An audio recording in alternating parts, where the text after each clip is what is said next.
I don't have any family or extended family that uses language or literacy activities right now.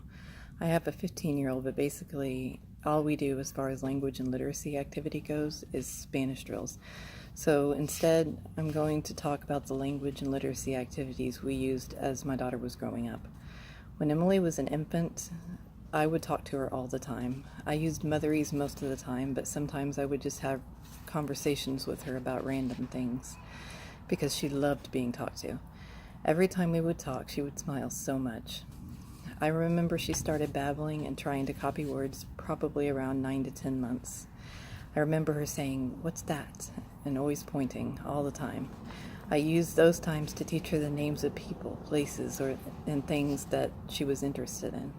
She picked up language quickly and was able to form broken sentences before she was 2. She was able to say things like "up please," "more please," and "I do it." She started really talking around 2.5. That's when she started having more real conversations. She loved being out in nature, so I used these times to ask her what things were that I would point to. She loved to read, so every day we would read books together. As we were reading, I would point at pictures in the books and ask her to tell me what they were. As she got older and started school, I would have her practice reading to me a little bit each day, and then I would finish it for her. We also began using flashcards when she started pre-K.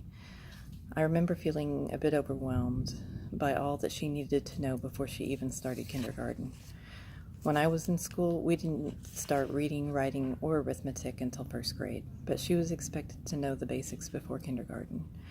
I remember she had to know the alphabet, her numbers from 1 to 10, and be able to recognize basic shapes. I remember the seemingly endless drills that we would do every day until she had it all down. I was lucky she was a child that loved to learn. Otherwise, I can't imagine how hard those early years would have been for me.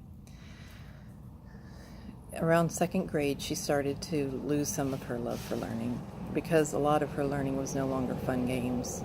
It became hard work, and she didn't like that. When she started school, a lot of our language and literacy activities were centered around what she was learning at school at the time. We still read books together every night until she was about 12. That's when she decided that she would prefer to read on her own. We also played a lot of games that involved language learning.